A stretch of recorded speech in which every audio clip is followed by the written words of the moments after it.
What is up, everybody? Welcome back to another NBA Rundown brought to you by Run Pure Bets and Run Pure Sports. Hopefully, you just enjoyed an hour full of baseball winners from JJ. Tyler, man, that's pretty tough for us to go on after. You think we can keep up with all the entertainment that JJ brought? I mean, from JJ's Entertainment with baseball, they had the DFS MMA show this morning. Yeah, I It's a mean, tough ask, but I think we could do it. Yeah, I mean, so much content here at Run Pure Sports over the weekend. But you guys already know about that. So let's dive right into the games. My guy Esco's trying to finish the week off strong. I have a feeling we're going to do it. I like the card today a lot more than yesterday. And hey, it's going to tip off. We got 15 minutes if people want to get the bets in. Let's talk about the Toronto Raptors -1 heading to New York to take on the Knicks. The only major injury on this report today, Tyler, is Boucher is out, right? Yep. Um, And Burks is out for the Knicks as Burks is much. still out, right? Yeah, And as and much as you Taj count Gibson's that. in. But Burks has been out during this nice little run. They've still been doing well, and you know, I like New York Knicks here. I don't overthink it. Like how? What would the argument for Toronto be here? Yeah, I think the only argument you can make for Toronto is they have pretty much all their guys back besides Boucher, Mm-hmm. and they were just recently fined for sitting these guys. So we Right. know we're going to get the full game out of them. They're not going to get like 20 minutes and then they sit. So that's my only worry there. And plus, I just think it's everyone's looking at the Knicks. They've covered 11 straight. You Yeah. know how people are spread. They're bound to miss one eventually, but Right. just But like the you said, don't but overthink and just ride the hot hand. the Just take the money's Knicks. not coming in that way, right? It's like, well, we're not paying a tax. This opened at 3.5. I can get it at the Knicks -103 on the money line right now. I mean, we're Yeah, not paying the street tax here either. So yeah, I guess my main concern is the money like that doesn't pour in from casual bettors, right? So yeah, that's the I mean, only. maybe they just overrate or rate this overrate. You can see my bias. They rate this Toronto team higher than I do, but even at full strength, Toronto's calling card the last 3-4 years, even in the DeRozan Lowry era, has been defense, Yep. and we're seeing how much having the nice center and wing helped on that. And I'm talking about Serge Ibaka and the combination of Valanciunas and Gasol. Without that rim protection, it makes all your perimeter defenders look so much weaker. And like the inverse, we'll talk about Utah later, right? Rudy Gobert makes Ingles and Bogdanovich and Conley to a certain extent, Look passable better. Yep. defenders. Yeah, because they're not just getting completely annihilated. And we'll talk about Dallas too. How many times did you see Willie Cauley Stein just put his head down as he doesn't even attempt to rotate and the Lakers get a rebound? I mean, Yep. I mean, it's that just no team. effort, All right. But pure I'll try. I'm laziness. sorry. I'm excited to talk about the NBA today. Well, let's stay on track. So the game is the Knicks and the Raptors. We both like the Knicks. And you know what, Tyler? I mean, I want to double up this morning. What's up with a little under, a little a Saturday morning under action here on these early games? The under hits more often than not. What do you think? I mean, I see your underlook, but that I think that's a little short for this game because I think the Knicks just pound them inside, and we know Uh-huh. Toronto they shoot a lot of threes. Yeah. So I Knicks have mean, the best 3-point defense in the NBA, though, field goal percentage wise. yeah, but I mean, at 213, we don't need them to shoot the lights out. And looking at these last 10 games for both teams, here's Toronto's scores. They played Brooklyn 114-103. That goes over that number. Okay, Brooklyn's OKC, pace is 5 times the Knicks, though. OKC 112-106. That puts you over. Okay, that's a fair representation. Orlando 113-102. That puts you over. Barely, but yeah. In San Antonio 117-112. That puts you over.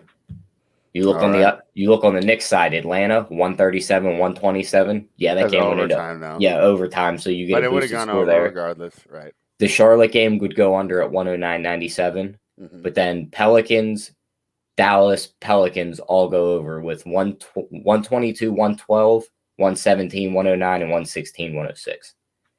All right. So I don't have a lot of statistical basis, but I think those guys had a great time in New York tonight.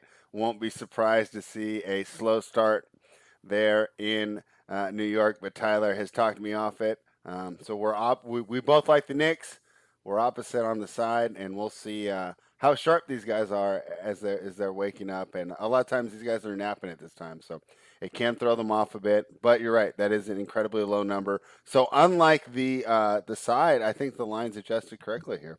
Um, so that game starts real soon. If you guys like it, we like the Knicks as the best play in that game. Let's talk about a game. Did we get any news yet? I was worried that we're not really going to be able to break it down adequately. I'm talking about the 76ers heading to Milwaukee to take on the Bucks. The line is minus 7.5. Um, I'm still just seeing Embiid questionable, Simmons out, Korkmaz questionable. So Simmons is out for sure. So hey, that was the lucky cover I had on Thursday night. I had the +8. It finished at 7. They were down by 20 probably with 6 or 8 minutes to go. So I definitely felt like I was running pure on that one. I don't know how to approach this game, probably because I felt like I got away with one getting the win last time. How do you approach this game? One thing I did notice though is I think that Milwaukee hit like 10 of their first 11 shots. Um, so They grew a nice lead right off the bat. yeah, and kind of made Philly uncomfortable. I'm wondering if that doesn't happen if we get a better game. Um, but I don't know. I was really watching the game. Obviously, it was my official pick of the day, so I was watching and rooting with great interest. Philly couldn't get stops. This vaunted defense did not look that good. What do you think about this game? Do I go back to the well? Am I smart to stay away, or do we go the zigzag and think that Milwaukee just crushes them? I mean, I think Philly keeps this one close, especially if Embiid plays. I think there's maybe even a good chance they win this game. Uh-huh. I don't think you get that same defensive effort out of them that you got last game. I think they actually stopped some of them shots out of Milwaukee. And just like you said, them first 10 of 11 shots put Philly in a bad spot right off the bat. Yeah. So, I mean, I like Philly here. Give me the plus points and even sprinkle the money line.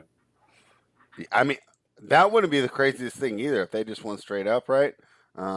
Harris didn't have the best game last game, of course. He should feel a little better, coming off a little bit of an injury. That's a little bit of a bonus for Philadelphia.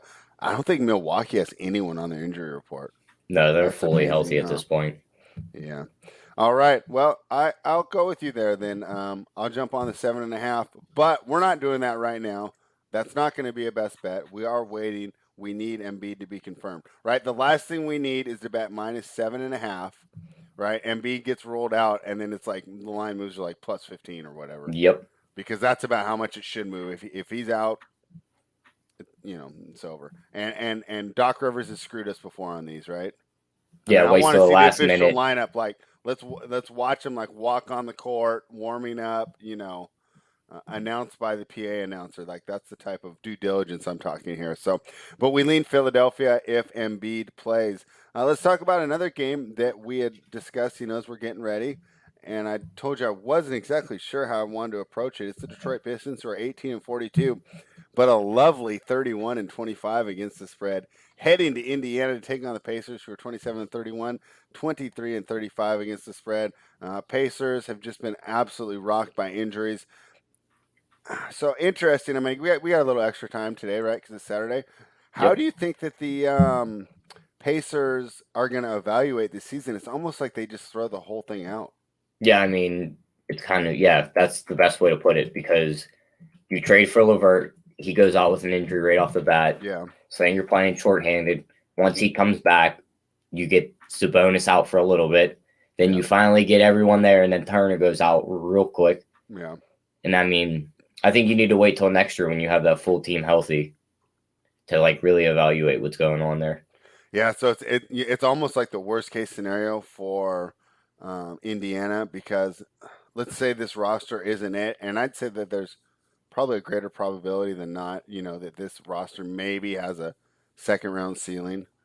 Yeah, I mean, I wouldn't say they're championship bound, but in the playoffs, it wouldn't be a fun matchup to go against Brogdon, Levert, Warren, Zabonis, and Turner as the starting five. Exactly. And I mean, assuming that they're going to augment this roster, they should have some opportunities to just grab a couple wings in the offseason here. So, yeah, that'll be interesting for Indiana. And the only reason I'm saying that is this is just a decimated roster. I mean, even Gigo Batadze, or however you pronounce his name, is questionable tonight. So I don't even know what to make of this team. McDermott's still questionable, and Jeremy Lamb is questionable. On the opposite side, and I think they're all going to play because for whatever reason they seem to play every other game here in Detroit with the veterans. So Plumlee, Joseph, Ellington, Grant, all probable. But like I said, I'm reading that is that they're going to play because they've Yeah, I also been agree. pretty good about ruling their guys out early when they're just going to quote unquote rest them. So, um, I mean, at first this looks like an Indiana spot, and then I go back to the numbers. I hate to say it, but with Detroit at full strength, Indiana decimated. I think the line of 4.5 is right. I can't find myself falling on the side here. What do you think of this game and the total of 227? Yeah, I mean, part of me wants to take Indiana because they're that team that's fighting for playoff spots. Detroit's Right. out of it. But I mean, you look at that, they're missing their best player in Sabonis. You're getting all the Detroit guys in. Hmm. It's probably just a complete stay away from me Yeah. because I wouldn't be surprised if Indiana still comes out and thumps them. But I also wouldn't want to take them and watch Detroit keep it close and maybe sneak out a win. I mean, the matchup for Jeremy Grant's going to be pretty lovely tonight, right? With no Yep. bonus, and then if Batase sits too. Oh, yeah, he's going to have a field day. Yeah. So, um, I mean, I'm almost talking myself into Detroit. But let's go ahead and move on, and we'll double back to this one if we can't find anything better. But because we talked earlier, and I think we're feeling stronger, I think we are going to find spots that we like better in these next games. Let's talk about the Chicago Bulls, who are 25 and 34, 31 and 27 against the spread, heading to Miami to take on the Heat. 31 and 29, 26 and 33 against the spread. Miami laying 4.5. They're coming off that obviously disappointing performance last night against Atlanta. But, I talked about it on the show. I thought it was a great spot for Atlanta to be overlooked with the superstar subtraction. And I also felt that when Gallinari's in there and you're rotating Collins, Capella, and Gallinari, that's really tough for like a smaller, quicker Miami team that doesn't necessarily have the big bodies anymore. Without Crowder and Olynyk, that was kind of a spot where they specifically missed them. Now let's go to tonight. I don't think that Chicago's able to match up that way against them, right? Obviously, Vukovic is good, but Bam's got plenty of experience playing And him with Bam's quick on obviously the the outside, Orlando. so he's not going to drag him outside and be. Yeah, well, we lost you for a second there, Tyler, but I understand your point. It's almost an advantage, right? Bam's a quick perimeter defender, and so he's not gonna struggle if they try to pull the stretch 5 to 5 out here. Um, I really like Miami to bounce back. I think that they will be. I think it'll be a great spot for them. I think we're going to get full effort. That road game in Atlanta last night was definitely rough. Let's look at the Chicago Bulls' most recent game. They beat Charlotte. They beat them by 17, and it was a pretty easy game. Charlotte isn't necessarily the best team last night. They were able to beat the Cavaliers last night, making my best bet absolutely terrible. So that was not good. But regardless, I still like Miami here minus the 4.5. I think we get a great bounce back spot tonight. And as much as Chicago kind of mortgaged their future and did the 2 first-round picks for Vukovic, it's going to be rough. They might not even make the playoffs here. So this is going to be a really tough spot here for Chicago. Let's jump into the next game, and I'll get Tyler back in here as soon as he reboots his computer. It froze up a little. But we got the San Antonio Spurs, who are 29 and 29, 31 and 26 against the spread, heading to New Orleans to take on a Pelicans team that we've lamented all year that is so tough to get around. And it's funny. So Tyler and I are doing prep, and he says, "Well, this should be an easy game for the Pelicans." And I said, "Well, should it? San Antonio's got a better net rating. Um, you know, we're still looking at the Falcons roster and seeing how talented it is, and just not giving them credit that they don't perform. The sum is not greater than all the parts. The parts are actually greater than the sum. They don't work well together. Um, and as awesome as Zion's been, I don't like the way this team was constructed. And you're getting the worst of Eric Bledsoe here. You're getting he's just the effort has completely dropped from him, especially on the defensive end. And the idea when they made the trade, I said, well, Bledsoe's not that much worse than Holiday defensively, but he has been this year. He's not bought in, and I'm surprised Van Gundy is continuing to give him time. I like the Spurs plus the points here. I think it's a fantastic spot. We're grabbing +3 here. That's not bad at all for a team that can win straight up. Plus 125 on the money line. The total's 228 because the Pelicans play such poor defense. I lean towards the over here, but I definitely like the side of the Spurs better. Tyler said his router's resetting itself, and I'll keep jumping in. And I'll just break down these games a bit, and then we'll go back and we'll just get a quick hitters on his thoughts for each one of these games when he is able to jump back in here and join us. This line is down to 1.5. Josh Richardson's worth a point, huh? Josh Richardson's worth a point. News to me. LA Lakers 35 and 24, 28 and 30 against the spread. They're not heading to Dallas because they've been there since Thursday. They played on Thursday night where the Mavericks were able to win. Dallas is -1.5. Dallas squeaked out the cover for me on Thursday night. I had the -3.5. They won by 5. If you watch that game, it felt I never really felt like I was in danger of not covering. It really felt like this Dallas team had control, but it kind of highlights a lot of the issues with this Dallas team, as in they're just not that good. I mean, they should be crushing these guys. They're not getting the best effort here from. I mean, Porzingis has been a disappointment. Josh Richardson has been a disappointment. Josh Richardson's out tonight. He's been a disappointment. I almost think that they're better with Redick shooting in there. Obviously, Redick is a big downgrade on defense. But regardless, I mean, Luka needs a little help here on offense. We saw how much the loss of Seth Curry has hurt this offense, and it's just a lot for him to do on his own. Now, one X factor here is obviously Anthony Davis. One thing I want to pat myself on the back about was that Davis would be rusty in the first game, and I felt like we were getting free points with Dallas because I thought that the bookmakers and the punters alike were going to overrate Davis's return. He was 2 of 10. He only played 17 minutes. Some good defense. Moved pretty well out there, but just, takes a little while to get back in shape for an NBA game. But here's the issue. I don't know if we can just safely handicap that Davis is going to give us, another rusty effort tonight. Because number one, he's got the game experience under his belt, a little more confidence on the leg, the calf, and he's going against the same exact guys. The same exact guys. So it's not even like he's going to get different looks. It's going to be so easy for him. He should feel comfortable right off the bat. So that's my concern on going right back to the well with the Mavericks is I think that you're going to get a much better effort from Davis tonight. Now, I'm not exactly sure what his injuries were. So reading the previews, right, they say, well, I'm sure he'll be on some sort of minutes limit. But will it be the same? And will he be completely out on the second half?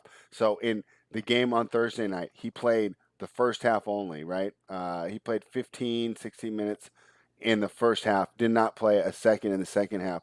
They could have used him out there in the second half. You saw him, the impact he makes, especially on the defensive end of the floor. You see what a great impact he can make on a game, even when he's not shooting well. So if they decide to up his run, especially in the second half, I do worry about this Mavericks team that I'm not necessarily high on all the supporting cast. So right now, I lean towards Luka and the Mavericks. It's down to 1.5. So you're doing a little better. But would I be surprised if there was a little zigzag and effect here tonight? Davis played better, of course, got a little more run and was able to squeak out the victory. No, I wouldn't. So I have not. I've not made a play on this game yet. We'll talk to Tyler about it. Hopefully, I'll get him back soon. How long it takes for routers to reset in Pennsylvania? We will find out. Let's jump into the next game. Minnesota Timberwolves, who are, and I wanted Tyler for this one because I know we were opposite on this game. 16 and 44, 26 and 33 against the spread. Heading to Utah to take on the Jazz, who are 44 and 15, 35 and 23 against the spread. Still missing Donovan Mitchell, but other than that, the Jazz are relatively healthy.